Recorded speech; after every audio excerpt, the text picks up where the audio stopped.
Halo Sensikers, kembali berjumpa bersama saya Denny Darko. Tidak ada yang namanya misteri, yang ada adalah tanda-tanda yang kita semua coba untuk mengerti. Persis seperti judul berita ini, unggahan ini menjadi viral di seluruh dunia selama sepekan ke belakang.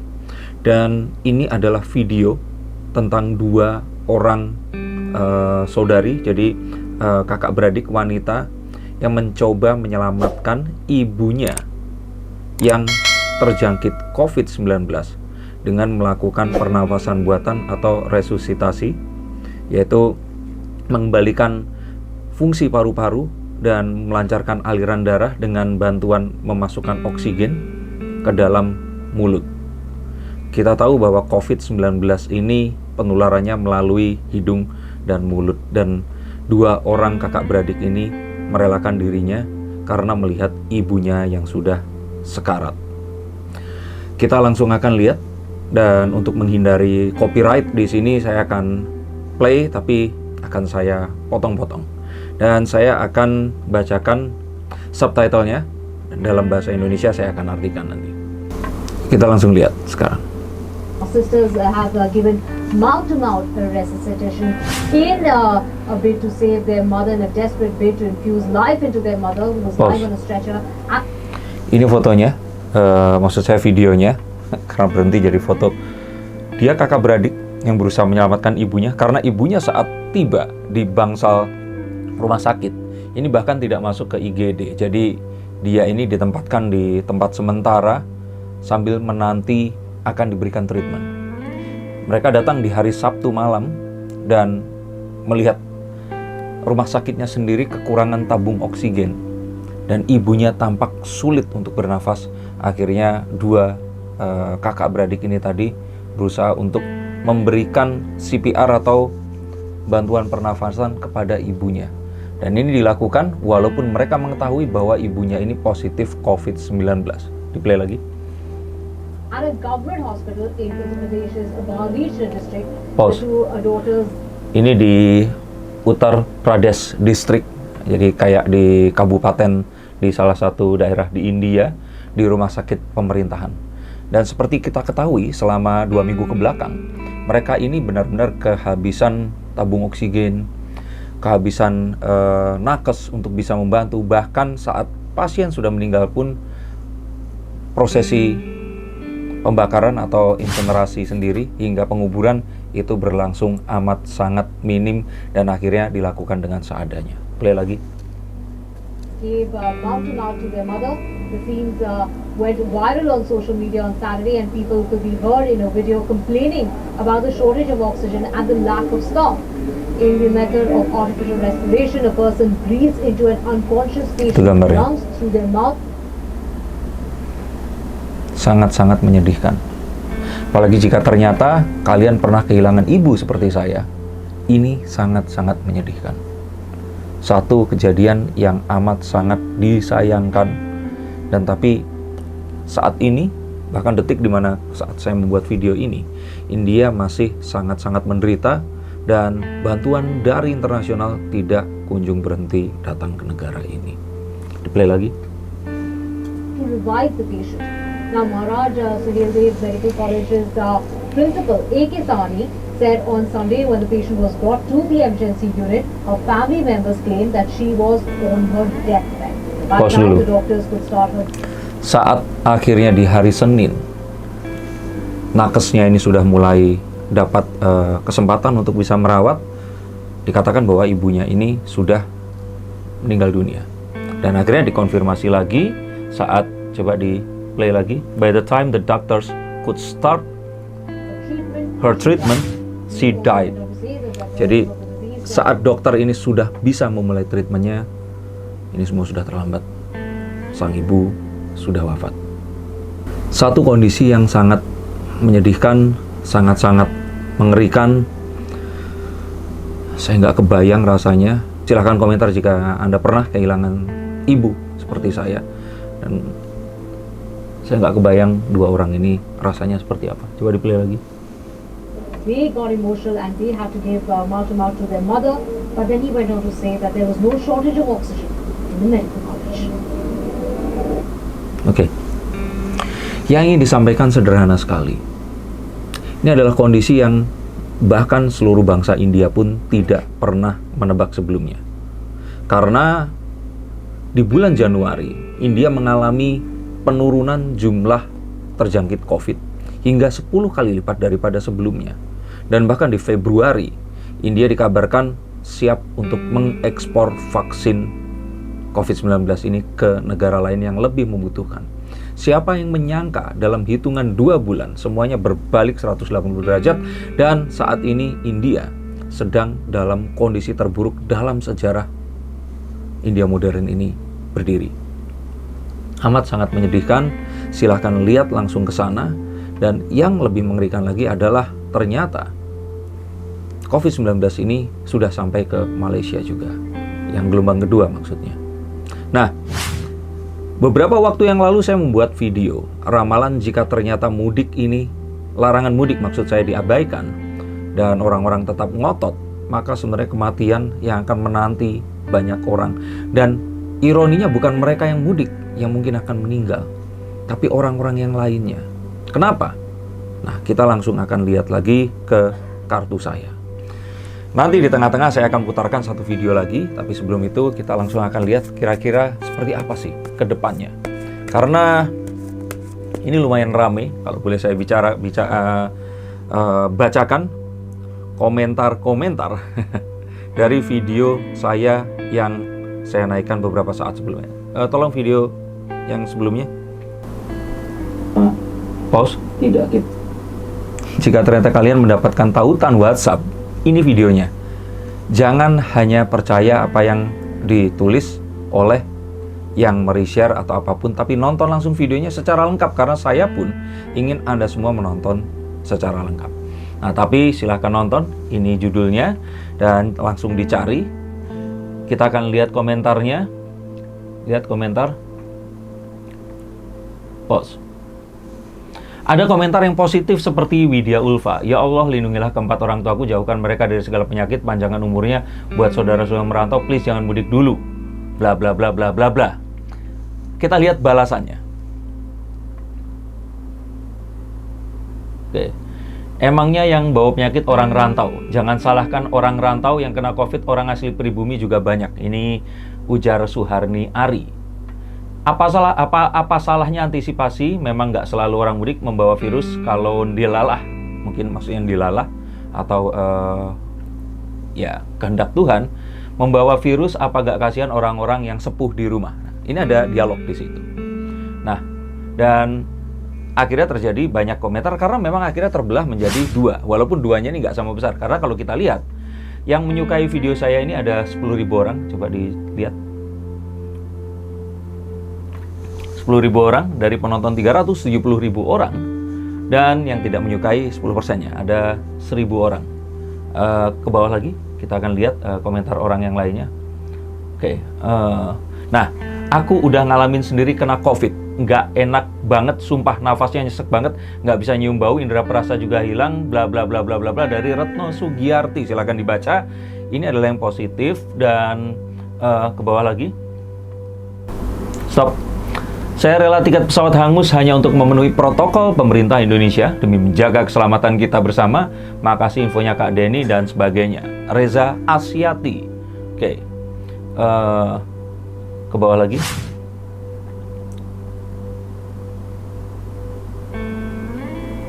Terus. Stop. Nah, ada yang bilang rezeki, maut, jodoh hanya Allah SWT yang tahu. Betul. Tapi manusia berusaha. Ya, Mbak Kustini, oke. Sebentar, Rudi Ruswandi, urusan mati urusan Tuhan. Kita serahkan semuanya pada Tuhan. Hidup di dunia hanya persinggahan. Kita hanya bisa mempersiapkan diri untuk menuju keabadian. Setuju, Mas Rudi Ruswandi. Tapi kembali lagi itu tadi, usaha kita ini mempengaruhi umur kita mau sebagaimana panjang. Oke. Ini kayaknya sama. Oke. Terus bawah. Adi Nugrahani bilang, saya menyimpulkan dari fakta yang ada, satu orang Indonesia semaunya sendiri, dua bodoh amat dengan berita yang ada, ketiga maklum ego. Nah, kalian masuk yang mana? Terus ke bawah.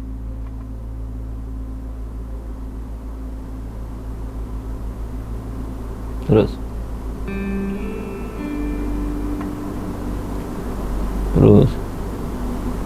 Nah, stop. Kami di Malaysia pun lebaran nggak boleh mudik. Apa boleh buat, kita juga sesama kita sayangi keluarga kita, orang-orang kita, dan masyarakat kita. Nah, ini ada bagus dari Jackson Jack. Mau cerita sedikit, bapak saya kena COVID tahun 2020 Agustus tahun lalu. Sebelum dia meninggal, dia pernah cerita ke teman-temannya bahwa di Indonesia bakal jutaan orang terinfeksi dan banyak orang meninggal. Padahal waktu itu masih 100.000 kasus. Tapi setelah 2021 meningkat tajam sampai 1 juta lebih. Benar-benar nggak bisa main-main dulu bapak saya, tapi emang sudah ajal dan umurnya 67. Waktu itu saya rawat di rumah sakit VIP di Jakarta Utara. Saya pikir bapak ini cuma sakit biasa, batuk. Coba baca selengkapnya. Batuk, flu, nggak nafsu makan, nggak ada rasa makan. Dan mulai sekarang saya benar-benar jaga diri, olahraga, makan, nutrisi sehat, dan virus ini sih sangat ada. Nah, jadi kita setelah membaca ini tadi, dan sebenarnya ada banyak sekali komentar yang negatif, tapi lebih banyak yang positifnya. Artinya saya tahu sebenarnya orang masih tetap mentaati ini. Memang ada beberapa orang yang akhirnya tetap nekat, dan ya saya pikir sih mungkin dan semoga proporsinya seperti 10.000 dan 1.000 itu tadi. Tapi kita langsung akan lihat, karena kalau di konten saya nggak buka kartu rasanya nggak afdol.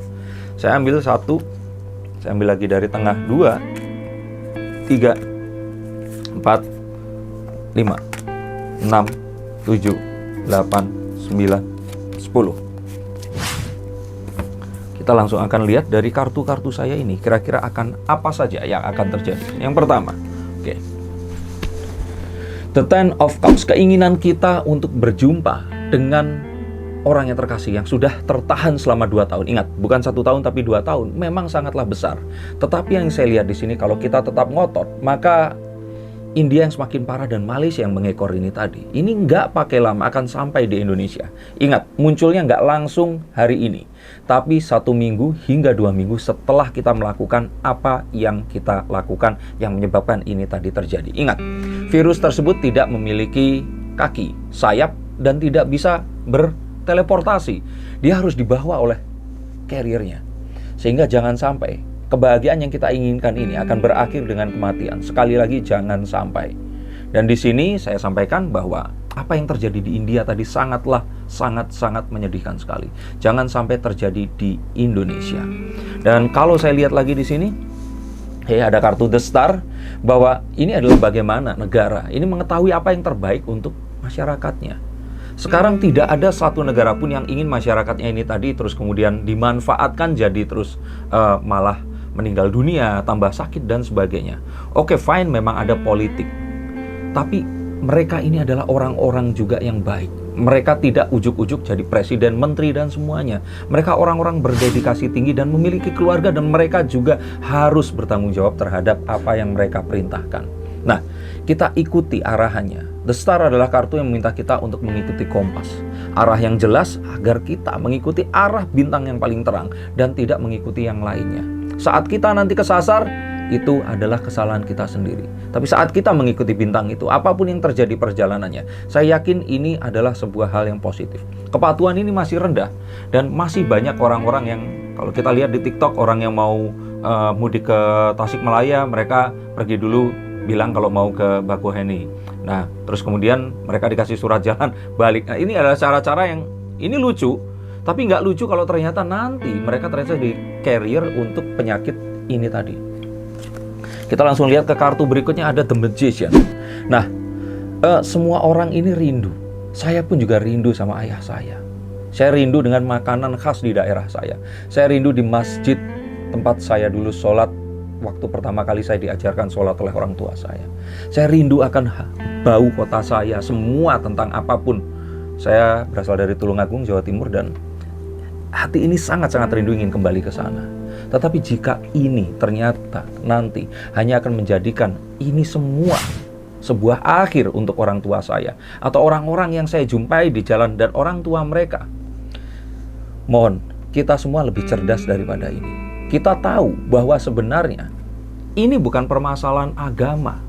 Ini bukan permasalahan rindu dengan orang tua. Ini adalah ego kita ingin berparade, melakukan tradisi yang kita suka, dan menikmati keramaian yang ada. Kalau memang ternyata rindu sama orang tua, kita bisa pulang kemarin-kemarin. Kalau memang ternyata rindu dengan orang tua, setelah mudik, dan Lebaran ini nanti, kita bisa minta izin untuk pergi menemui orang tua kita.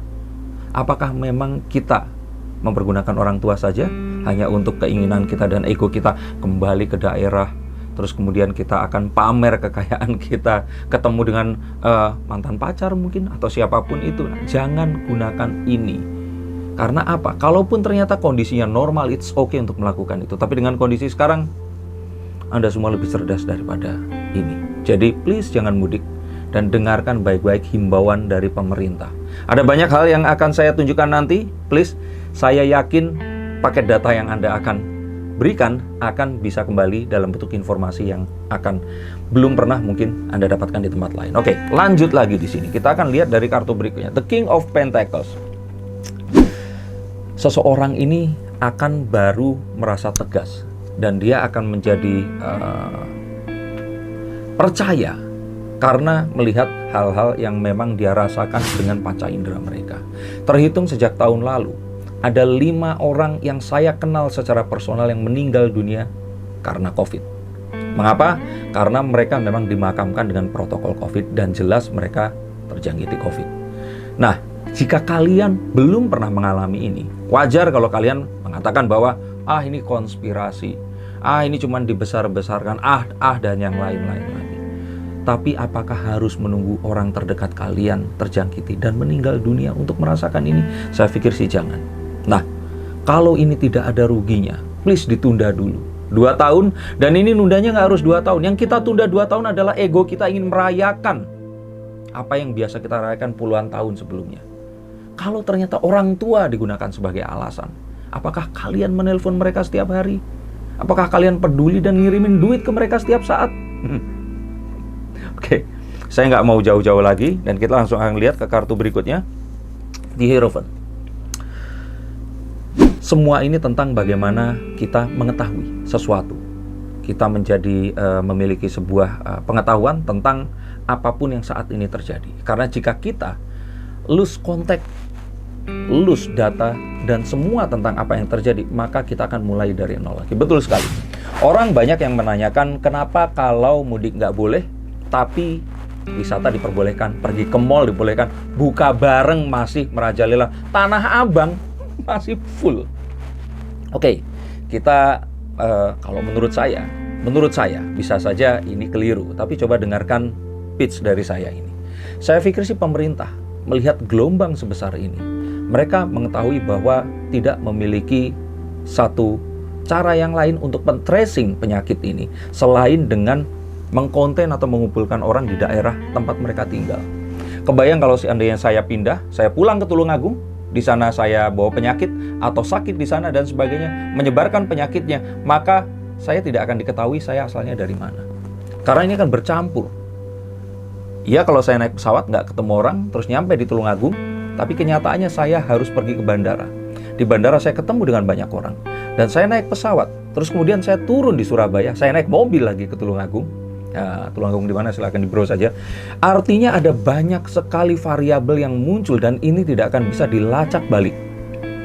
Jika ternyata ada yang sakit, kita tidak tahu ini berasal dari mana, akan menuju kemana juga tidak tahu, dan ini semua akan jadi chaos sekali. Sama seperti yang terjadi di India.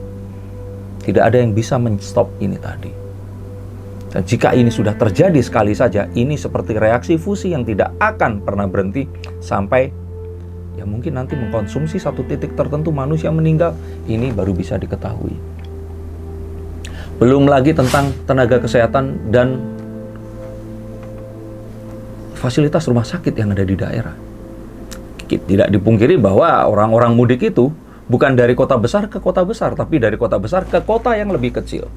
Dan di kota yang lebih kecil ini, tentu saja nakes, rumah sakit tidak sememadai di kota besar. Apa yang akan terjadi jika ternyata, bayangkan saja misalkan ada 1.000 orang mudik ke Tulungagung, 200-nya kena COVID, menyebarkan ke orang lain, dan dirawat di rumah sakit yang mungkin bednya cuma ada 200, 300 bed. Bayangkan ini bisa terjadi, dan saya pikir kalau saya bilang pemerintah Indonesia belum siap, karena memang kalau mau jujur, tidak ada satupun pemerintah dunia yang akan bisa siap menghadapi ini. Menghadapi apa? Orang-orang di saat bersamaan ada di jalan dan mereka menyebar dengan tidak bisa di tracing. Loh, kalau ternyata tempat wisata dan mall, ya karena mereka masih di tempat tinggal mereka. Artinya bisa langsung ditutup. Artinya satu keluarga bisa dilakukan isolasi dan ini bisa dihalangi. Tapi jika ini terjadi, ini sesuatu yang saya tidak tahu ini akan berakhir seperti apa. Nah, ini mungkin akan menjawab pertanyaan kenapa kok itu diperbolehkan. Oke, sedangkan mudik itu dilarang. Karena yang dilarang sebenarnya bukan ketemu sama orang tuanya. Yang dilarang bukan mudiknya. Yang dilarang adalah di saat bersamaan ada di jalan dan melakukan aktivitas secara bersamaan di tempat yang bukan tempatnya. Karena apa? Orang yang tinggal di satu tempat akan berpindah ke tempat lain. Dan ini adalah sebuah matriks yang akan berantakan sekali. Oke, next lagi saya lihat ada the Seven of Pentacles. Nah, ini menunjukkan kalau apapun yang terjadi tadi saya katakan, kebayang kalau ternyata sakitnya di daerah akan seperti apa.